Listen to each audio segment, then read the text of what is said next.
Okay तो आज की वीडियो में बात करेंगे AIML unit wise 5 most important questions for data structures. ये AIML AIDS साइबर सिक्योरिटी सबके लिए सेम होगा। और बहुत सारे लोग बोल रहे थे कि AIML और CSE के लिए मैंने मिक्स करके बना दिया, तो उनको समझ में नहीं आ रहा है क्योंकि दोनों का सिलेबस अलग अलग है। सिलेबस सेम है, बस उनके टॉपिक्स घुमा घुमा के पूछते हैं। ठीक है, सिलेबस डिट्टो सेम है, मैंने चेक किया, बस उनके टॉपिक्स को घुमा घुमा के अलग अलग हिसाब से क्वेश्चन पूछते हैं। डोंट वरी, इसमें ओनली स्पेसिफिक AIML के जो सिमिलर ब्रांचेस हैं, AIML cyber security and AIDS IoT, सबके जो सिमिलर डिपार्टमेंट होते हैं इनके लिए क्वेश्चन हमेशा सेम रहते हैं। ठीक है, तो इनके लिए ये वीडियो होने वाली है। Unit wise most important questions बताऊंगा, इनको पढ़ना कैसे हो बता दूंगा। ठीक है, सबसे पहले बात करें सोहेल नमस्ते, अस्सलाम वालेकुम, मैं हूँ Farooq, final year student of CSE।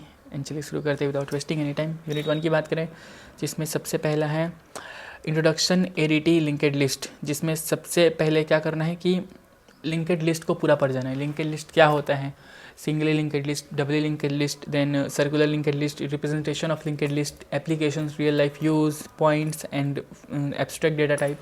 Basically linked list के बारे में पूरा पढ़ जाना। ठीक है, इसके डेफिनेशन, एक्सप्लेनेशन, थ्योरी पूरा पढ़ना है। उसके बारे में तुमको बहुत न्यूमेरिकल नहीं करना, ओनली थ्योरी करना है। इसमें से बहुत क्वेश्चंस आते हैं। ठीक है, नीचे देखो लिखा हुआ है कि कौन कौन से ईयर में रिपीट हुए हैं, उनको देख लेना। दूसरे की बात करें, दूसरा यूनिट है स्टैक एंड क्यू, जिसमें सबसे पहला है stack implementation and operations.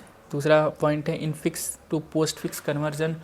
Post fix conversion बहुत इंपॉर्टेंट। ठीक है, postfix expression, postfix conversion, इनके definition, explanation, real life use, points, सब कुछ देख लेना। इन सब के डेफिनेशंस मैंने ऑलरेडी बाय द वे दे रखे हैं। जो 8 इंपॉर्टेंट टॉपिक्स वाली वीडियो बनाई थी डेटा स्ट्रक्चर्स के लिए, उनमें सबके डेफिनेशंस अवेलेबल है, जाके देख लेना, थ्योरी डेफिनेशंस। थर्ड की बात करें पोस्ट फिक्स एक्सप्रेशन वही है। फोर्थ की बात करें क्यू इम्प्लीमेंटेशन। क्यू इम्प्लीमेंटेशन बहुत इंपॉर्टेंट है, इसकी डेफिनेशन देख लेना। Fifth one is parenthesis checking using stack.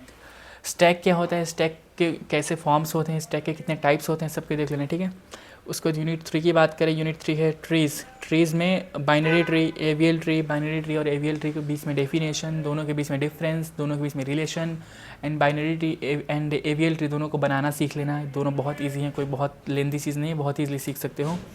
Then tree ट्राइवर्सल्स क्या होते हैं, इनको देख लेना। एक्सप्रेशन ट्री क्या होते हैं देख लेना, इनके डेफिनेशंस देख लेना। यूनिट 4 की बात करें वो है ग्राफ्स। ग्राफ्स में ऑल अबाउट ग्राफ्स। ग्राफ्स होते ही क्या, सबसे पहले डेफिनेशन तुमको देखना है कि what is graph, like graph होता क्या है डेटा स्ट्रक्चर्स में। ठीक है, उसके डेफिनेशंस, उसके रियल लाइफ यूज़, उसके एप्लीकेशंस एंड पॉइंट वाइज सारे डेफिनेशन देख लेना। BFS एंड DFS के बीच में डेफिनेशन, उनके बीच में कंपैरिजन, उनके एक्सप्लेनेशंस एंड उनके डिफरेंस, ये चारों पॉइंट्स याद से देख लेना क्योंकि BFS एंड DFS बहुत बहुत बहुत ज़्यादा इंपॉर्टेंट है। ठीक है, उसके बाद बात करें मिनिमम स्पैनिंग ट्री, इसके डेफिनेशन देख लेना। Graph representation and application of graph, graph का रियल लाइफ में यूज़ कहाँ कहाँ होते हैं उसके डेफिनेशन देखना है, बस और कुछ नहीं। यूनिट 5 की बात करें सॉर्टिंग, मर्जिंग एंड हैशिंग। जैसे हैश मैप, अगर तुम लोगों ने पढ़ा होगा इस सिलेबस में, हैश मैप बहुत इंपॉर्टेंट पॉइंट है। हैशिंग करना एक लाइक बोले ना कि कोर टॉपिक है जो कि 7 मार्क्स अक्सर कैरी करता है। हैशिंग बहुत बहुत बहुत इंपॉर्टेंट टॉपिक है और इसकी आपको ओनली थ्योरी करना है। इसमें आपको ना कोई न्यूमेरिकल करना है, ना आपको कोई बहुत दिमाग लगाना है। हैशिंग होता क्या है उसका बस डेफिनेशन देखना है। ठीक है, इसकी डेफिनेशन ऑलरेडी प्रोवाइड कर दिया है मैंने, देख लेना। Merge sort, quick sort selection, binary search, hashing and equalising handling, time complexity and big O notation, इन सब के डेफिनेशन ऑलरेडी मैंने बोल दिया प्रोवाइडेड है वहाँ पे। एंड इन सब के डेफिनेशन देखना है, बस कुछ नहीं करना है। अगर सिलेबस में लाइक क्वेश्चन पेपर में अगर मान लो 50% भी न्यूमेरिकल पूछ दे रहा है, 60% भी न्यूमेरिकल पूछ दे रहा है, फिर भी तुम 40% कोर थ्योरी कर सकते हो जो कि ओनली थ्योरी होगा। उससे तुम्हारे 40% मार्क्स आराम से आ जाएंगे। उसके बाद जो न्यूमेरिकल्स पूछ रहे हो उसको भी तुम थ्योरी में कन्वर्ट करके लिख सकते हो। अगर नहीं आ रहा है तो, अगर बन रहा है तो फिर कोई दिक्कत ही नहीं है ना। मिलते किसी अच्छी इन्फॉर्मेटिव वीडियो में, तब तक के लिए वीडियो को लाइक करो, चैनल सब्सक्राइब करो।